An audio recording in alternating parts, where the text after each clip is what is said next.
You are getting 100% Jodi on Women Taking the Lead. Vulnerability is the birthplace of love, belonging, joy, courage, empathy, and creativity. It is the source of hope, empathy, accountability, and authenticity. If we want greater clarity in our purpose or deeper and more meaningful spiritual lives, vulnerability is the path. Amen, Brené Brown. Hello, my name is Jodi Flynn and welcome to Women Taking the Lead, where we are all about creating blasts of inspiration to help you overcome self-doubt so you can lead with confidence, integrity, and a sense of humor. Head over to womentakingthelead.com to join the community and get the resources to support you on your leadership journey. Now, your future awaits, so let's get started. Hello, everyone, and thank you for joining me. We are just about to close out January. Can you believe we are already checking off 1 month in 2018? I hope you're feeling momentum and a sense of, I've got this now that we are a few weeks in. But if you don't, I want you to know you are not alone. There is a virtual workshop I'm doing next week on how to get hours back in your week. And in retrospect, I'm seeing that I will be doing this workshop prior to starting the Tolerations Detox Challenge the next time I run it. The reason for this is the biggest obstacle those who did the challenge faced was not having enough time to keep up the pace and complete the challenge. What has been heartening is I am still getting messages from women letting me know they fell off, but they're carving out time in the next couple of weeks to complete it. They are reporting that they've seen the benefits of identifying and removing tolerations from their life, even though they may have only addressed 2 or 3 thus far. Those benefits include a sense of relief, feeling in control, having more mental and physical energy, and feeling like they can tackle more. Also, I've been getting feedback on the Accomplished Intensive. The common theme is, it sounds great, but an 8-week commitment feels too overwhelming right now. I get it. So I'm going to break the intensive into 2 separate shorter programs, and you'll be hearing more about that soon. As for the workshop next week, this idea came to me as I was getting all this feedback. For those of you struggling with managing your time, whether you're currently still working through the Tolerations Detox Challenge, thinking about doing the Accomplished Intensive, or you just are overwhelmed with what you've already got going on in your life, this workshop may be the thing that draws the line in the sand for you regarding overwhelm. I'm going to cover 6 different strategies that will help you get control of your time, your calendar, and your peace of mind, so you're accomplishing everything you want to be accomplishing with more ease and a sense that there is plenty of time. To find out more about this online workshop and to sign up, go to womentakingthelead.com/time. If this workshop interests you, but you can't make the call live, don't worry about it. Still register. I'll be recording the call and sending the link to the video and the worksheets to anybody who registers. Again, to find out more about this workshop and to sign up, go to womentakingthelead.com/time. That's TIME. Since this episode represents month end, I thought I would also give you an update on the progress I've made with my goals at the very end of this episode. Since many of you expressed how helpful it was for me to use myself as an example, or guinea pig as somebody else referred to it, for creating goals, I'm going to give monthly updates that will be in the 100% Jodi episode at the end of each month. So the update for January is at the end of this episode, so hang on for that. In this episode, I'm going to cover transparency, authenticity, and vulnerability. These have become buzzwords in the current vernacular. We have a strong desire to connect with something real. And it turns out reality TV is actually staged, and the current requirement for political correctness has caused an avoidance of the truth. With all the media channels, social or otherwise, that we are now on to engage with our friends and find out what's going on in the world, we have also exposed ourselves to an enormous amount of overdone marketing. It can be exhausting. On the flip side is the experience when someone without drama or manipulation tells the truth. They open their minds, their hearts, and share their experiences in the hopes they can connect with others and be helpful to them. Just thinking about the experiences I've had when another person was willing to be real with me, it makes me feel joy. I sigh with relief because we can let go of the pretenses and have a real conversation about things that mean something to us. You can see why the pendulum is swinging and we are craving more of these experiences. Now many people are jumping on the movement to be more real, but this is also causing the waters to muddy because people are using the terms transparency, authenticity, and vulnerability incorrectly, and it's creating some confusion. Given that I've taken on vulnerability as my theme for 2018, I'm especially interested in clarifying these terms because it will keep my intention top of mind. To start, let me give you some simple definitions. Transparency is how much you share. Transparency has more to do with the quantity of information you share rather than the relevance or the quality of the information you share. People or organizations that have a core value of transparency will likely let you see a good deal of their records and information, but you may not have any interest in that information. Authenticity is the truth of your words and actions.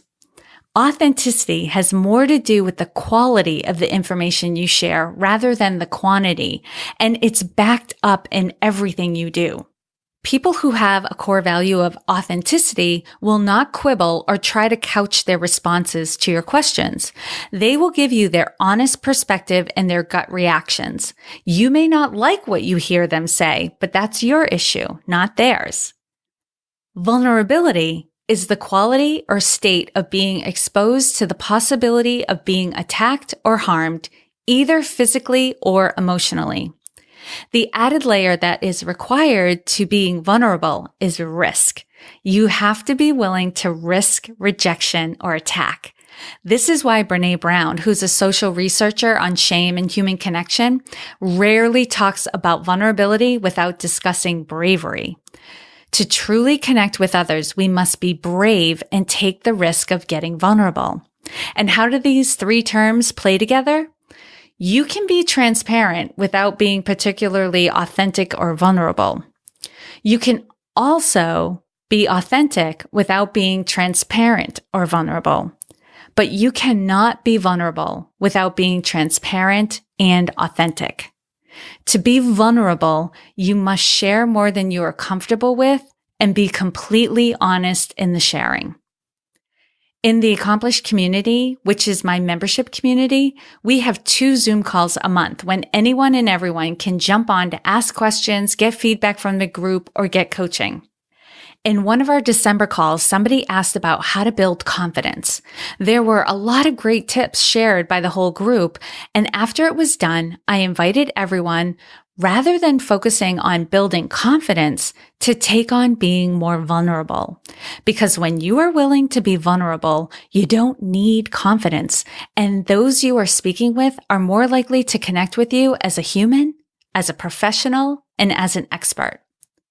All right, I'm going to take a break from vulnerability here to talk about my sponsor, Mission U. And thank you so much, Mission U, because you are helping me in my profitability goal. Mission U is an education for the 21st century. It's a 1-year full-time program that gives you the skills and experience needed to launch a successful career with no upfront tuition costs or high-risk loans. Mission U's curriculum includes experiences with companies like Spotify, Lyft, Uber, and Warby Parker to provide their students with real work experience. Students are also matched with their own mentor to help them personally and professionally succeed throughout the program. Instructors are industry experts and leading practitioners. The course material is based on real company data sets, so you know that everything is applicable to the real world. You walk away with a debt-free future, a resume full of relevant experience, the foundation for a successful career, lifetime membership to the Mission U network, and a universally valuable skill set for the 21st century jobs. To learn more about Mission U and to earn $500 upon completion of the full year program, go to missionu.com/lead. That's missionu.com/lead, LEAD. Okay, back to our hot topic, vulnerability.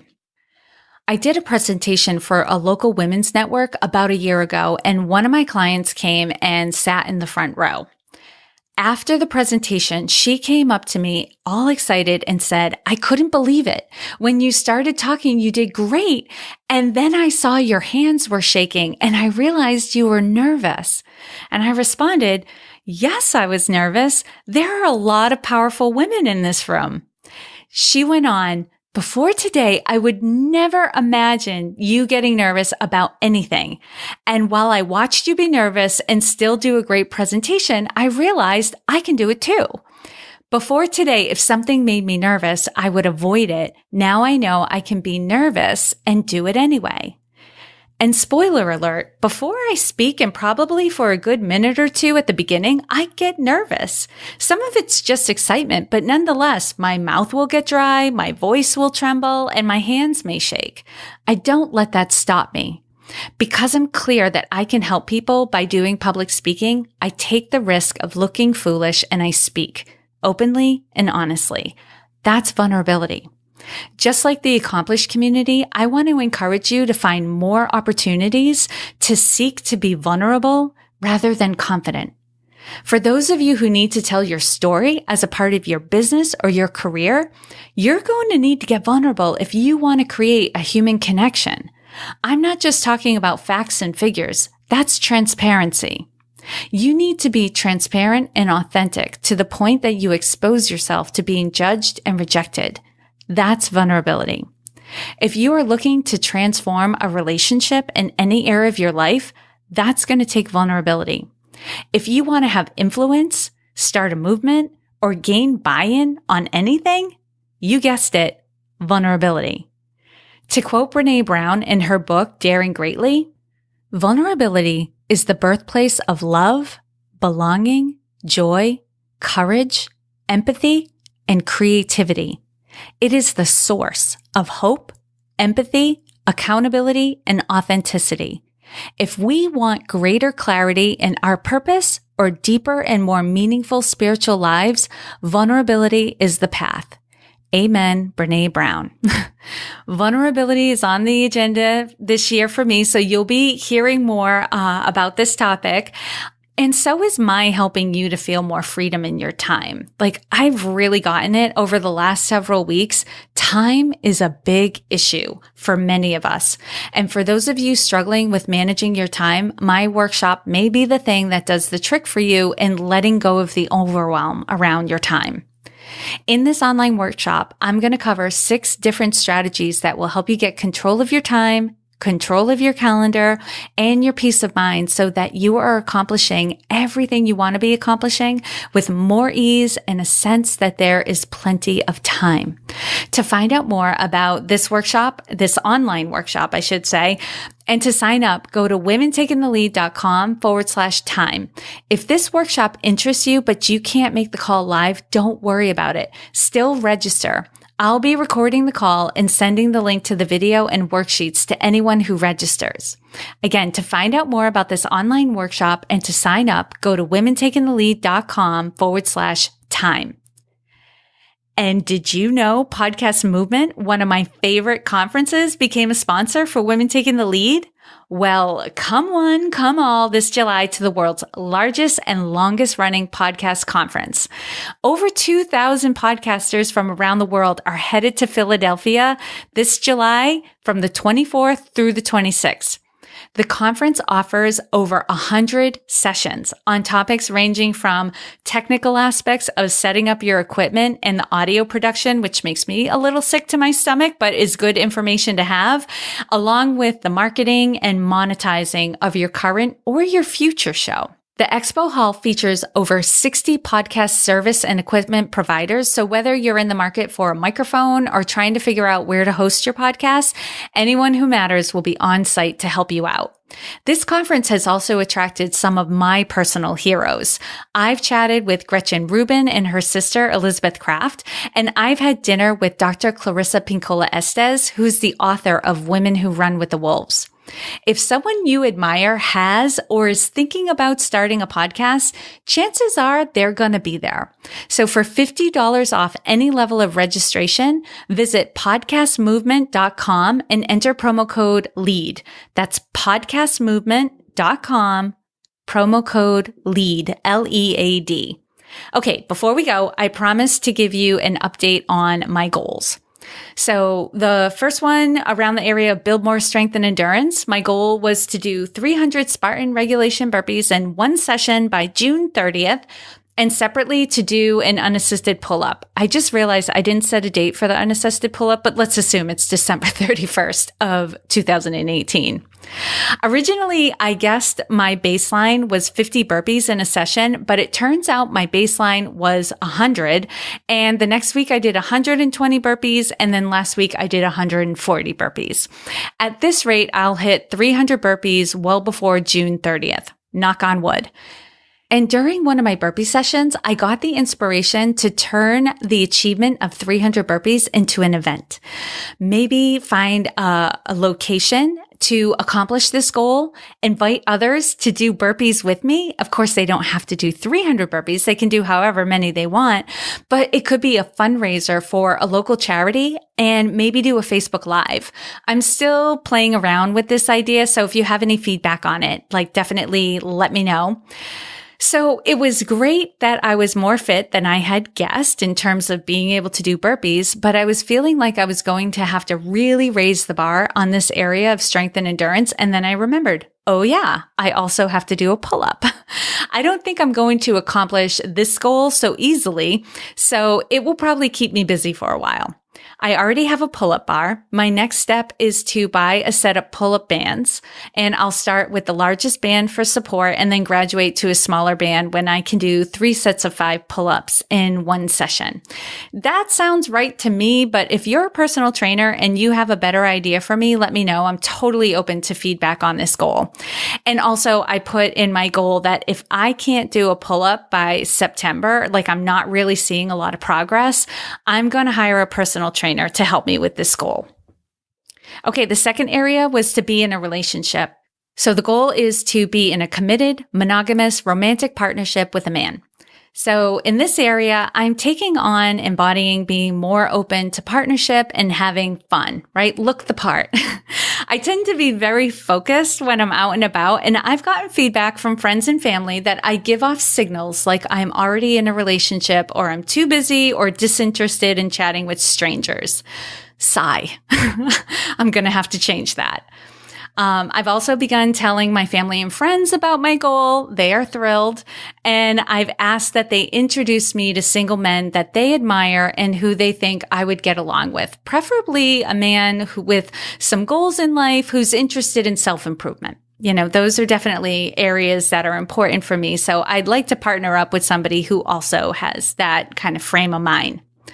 I've also started to research online dating apps, and I've been asking around as to which one would be the best for me. If you've successfully done online dating and you have any tips for me, please reach out. You can either comment on any of the posts or tweets that you see for this episode, or you can email me directly at Jodi, Jodi, at womentakingthelead.com. Definitely also interested in feedback in this area. My intention is to do the organic thing to start and then create an account in an online dating app by probably the end of February. No, I'm not going to say probably, by the end of February. Then the third area was to increase profitability in my business. So my goal is to have a net income, earnings minus expenses, of $80,000 minimum. I've created a spreadsheet that outlines how many books, assessments, strategy sessions, group programs, private coaching packages, etc. that I'll need to sell in order to hit my goal. Now I'm focused on the marketing and the promotion of those things. And this is a hard one for me because this is not an area I love to give a lot of time and attention in. I love having conversations. I love connecting with people. I love coaching. I love delivering my services. And but I don't love planning the money part of the business. But this is an area that's hurt me, frankly, in the past. Like, I won't be able to keep doing the things that I love if I don't start hitting my profitability goals. So although I'm very uncomfortable in this area, I'm also willing to get a little vulnerable, actually a lot vulnerable, and start addressing the things that have held me back in this area. So now I'm focused on the marketing and the promotion of all of my products and services. And as for my profit and loss report, I'm going to have to give you the January update in the episode that I do at the end of February. But I'm in the black at this point by about $1,000, and I'm pre-recording this episode, obviously. So the final numbers are not in yet. However, if I'm going to have a net profit of $80,000, I'm going to have to do a lot better than this. And the last two goals, which were to do a Women Taking the Lead branded full day event in the summer or fall and outsourcing, those are contingent upon my profitability goal. So no real action taken in these areas as of yet, but I've started documenting some action steps I can take when I'm ready to take action. Okay, that's it for now. Please feel free to reach out to me regarding anything you heard in this podcast, or if you're looking for some support with vulnerability or your goals for 2018, you can reach me at Jodi, Jodi, at womentakingthelead.com. And as always, I hope this was helpful to you, and here's to your success. Thank you all for joining me on Women Taking the Lead. And to strengthen you on your own leadership journey, I'd like to send you off with a quote from Marianne Williamson, so here goes. Our deepest fear is not that we are inadequate. Our deepest fear is that we are powerful beyond measure. It is our light, not our darkness, that most frightens us. We ask ourselves, who am I to be brilliant, gorgeous, talented, fabulous? Actually, who are you not to be? You are a child of God. Your playing small does not serve the world. There is nothing enlightened about shrinking so that other people won't feel insecure around you. We are all meant to shine as children do. We were born to make manifest the glory of God that is within us. It's not just in some of us, it's in everyone. And as we let our own light shine, we unconsciously give other people permission to do the same. As we are liberated from our own fear, our presence automatically liberates others. Again, thank you for joining me, and here's to your success.